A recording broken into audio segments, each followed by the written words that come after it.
Good evening বন্ধুরা, সবাই কেমন আছো? আশা করছি সবাই খুব ভালো আছো। আজকে আমি সন্ধেবেলা থেকে আমার ব্লগিংটা চালু করছি। এখন সন্ধে 5:30 মতো বাজে, মানে এখন তো খুব তাড়াতাড়ি সন্ধে হয়ে যায়। তো আমাকে তাড়াতাড়ি রান্না করে নিতে হবে। ছোট বাচ্চা ছেলে আছে, বুঝতেই তো পারছো। ঠিক আছে, চলো রান্না করতে করতে তোমাদের সঙ্গে কথা বলছি। এদিকে দেখো আমি রান্না করছি, আর আমার ছেলে দেখো এখানে নিচে বসে একা একাই খেলা করছে। বাবু তুমি কি করছো? খেলা করছো? করে নাও, আমি রান্না করে নিই। হ্যাঁ, এখনকার বাচ্চাদের কিছু বলতে হয় না। দেখো কেমন লক্ষ্মী ছেলের মতো আমার বাবু খেলা করছে। এবার আমি রান্না করে নিই। রান্না তেমন কিছু করব না, ফ্রিজের তরকারি আছে, ওগুলো গরম করে নিলেই হবে। শুধু এখন গরম গরম ভাত করব, আর একটু উচ্ছে পাতা তুলে নিয়ে এসেছি ছাদ থেকে। ওই পাতাগুলো দিয়ে একটু বড়া ভাজবো। অনেকদিন কোনো তেতো খাওয়া হয়নি, আজকে ভাবছি একটু তেতো খাবো। সত্যি কথা বলতে বিয়ের আগে আমি এসব কিছুই খেতাম না, শুধু তেতো কেন, অনেক কিছু সবজিও খেতাম না। কিন্তু বিয়ের পর আস্তে আস্তে সব কিছু খাওয়া শিখে গেছি। তাই তো এখন মা বলে যে নিজের সংসার হয়েছে, নিজে এখন রান্না করছো, নিজে সব কিছু খেতে শিখে গেছো বলো। আর আগে যখন আমার কাছে ছিলে তখন এই খেতে না সেই খেতে না। সত্যি আর মেয়েদের জীবনটা পুরোপুরি বদলে যায়, আরও বদলে যায় মা হবার পর। আমি যখন মা হয়েছি তারপর থেকে বুঝতে পারছি যে আমার মা কথাগুলো ঠিকই বলতো। মা হ, তারপরে বুঝবি মায়ের কী কষ্ট। এই বাড়িতে যখন আমি বিয়ে করে এসেছিলাম তখন আমার শাশুড়ি ছিল। আমার শ্বশুর অনেক দিন আগেই মারা গিয়েছিল। তখন আমার পরিবার পুরো ভরা ছিল। এখন আমার পরিবারে সবাই থেকেও নেই। শাশুড়ি মারা যাবার পর আমরা যেন সবাই একা হয়ে গেছি। আমার বাবুকে আমার শাশুড়ি মা দেখে যেতে পারেনি। আমাকে একাই মানুষ করতে হয় আমার বাবুকে। রান্না বান্না, ঘরের বাসন মাজা, ঘর মোছা, বরের টিফিন গুছিয়ে দেওয়া, সব কিছুই আমাকে একা হাতে সামলাতে হয়। তারপর একটা বাচ্চা ছেলে থাকলে যে ঘরে কত কিছু কাজ থাকে সেটা তো তোমরা জানোই। এদিকে তোমাদের সাথে কথা বলতে বলতে কড়ায় তেল দিয়েছিলাম, দেখো গরম হয়ে গেছে। এবার আমি এক এক করে বড়াগুলো দিয়ে দেবো। এমনিতে তেতো খেতে আমার বর পছন্দ করে, আমি অতটা পছন্দ করি না, তবুও একটা দুটো খেয়েই নিই।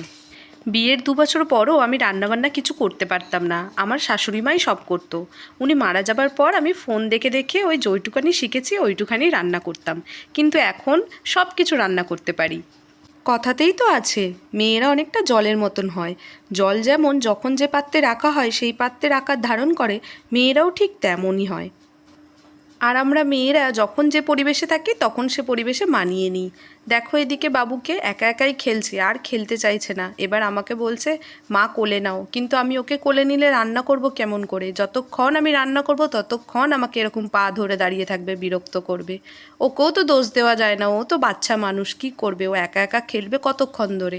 একা একা খেলতে কি কারোর ভালো লাগে? বাবু হবার পর আমার সময়গুলো হু হু করে কেটে যায়। আগে আমার সময়গুলো কাটতেই চাইতো না।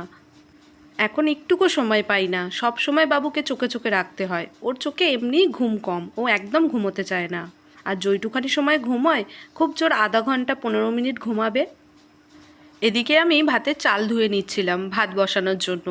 রাত্রে আমার বর শুধু একাই ভাত খায়, আমি ভাত খাই না, আমি রুটি খাই। বাবু হবার পর থেকে আমার ওয়েটটা অনেক বেড়ে গেছে।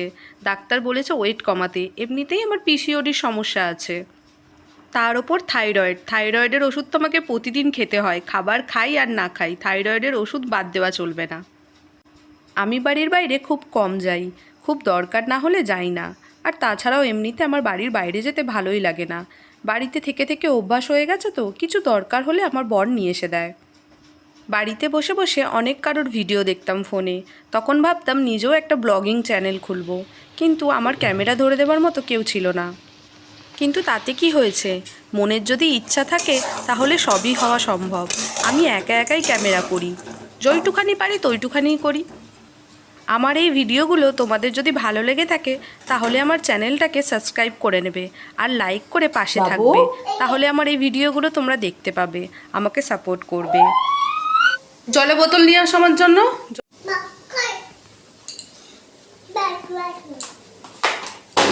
যা পড়ে গেল তো, দাও।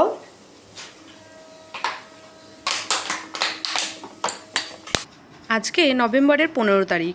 হালকা হালকা শীত পড়েছে, আর এদিকে ঘরের দরজা জানলা সব বন্ধ করে রাখলে তখন মশা কামড়ায়। তাই জন্য মশারি খাটিয়ে দুপুরবেলা শুয়েছিলাম। এখন মশারিগুলো খুলে নিয়ে বিছানাটা গুছিয়ে নেব। এদিকে দেখো বাবু গামলা পেয়েছে, গামলার ওপর উঠতেও খুব ভালোবাসে। পড়ে যাবে বাবা, নিচে নামো আমি বলছি, তবু শুনছে না। দিন দিন বাবুর দুষ্টুমি বেড়েই চলেছে, কিন্তু বাচ্চারা একটু দুষ্টু না হলে ভালো লাগে না।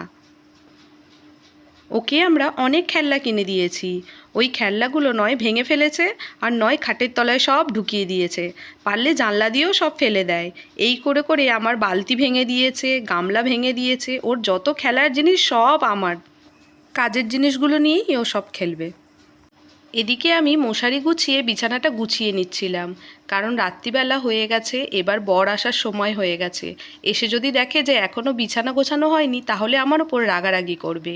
ও অপরিষ্কার একদম পছন্দ করে না, কিন্তু ছোট বাচ্চা নিয়ে থাকলে বিছানা যে কতবার পরিষ্কার করতে হয়। আর এদিকে আমি যদি বিছানার ওপর একবার উঠি আর বাবু যদি নিচে থাকে তাহলে ও একা নিচে থাকতেই চায় না, ওকেও বিছানার মধ্যে তুলে দিতে হবে। আর এখন হালকা হালকা শীত পড়েছে, নিচে যদি ও বেশিক্ষণ থাকে তাহলেও ঠান্ডা লেগে যাবে। আর বিছানার মধ্যে যদি ওকে তুলে দিই তাহলেও পুরো বিছানাটা উলট পালট করে দেবে, কিন্তু কি করব, ওকে বিছানা তুলতেই হবে। বাবু, এই সবে মাত্র তো আমি বিছানাটা গোছালাম। এদিকে দেখো, আমি এই সবে মাত্র বিছানাটা গোছালাম, আবার দেখো, দেখছো কিরকম টেনে টেনে করে দিচ্ছে। কি করছো তুমি? ঠিক করে দাও, ওরকম করো না।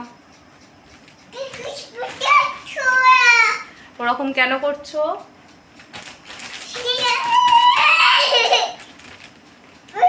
দেখেছো কত বদমাইশ হয়েছে। আরে কিসি করে দাও।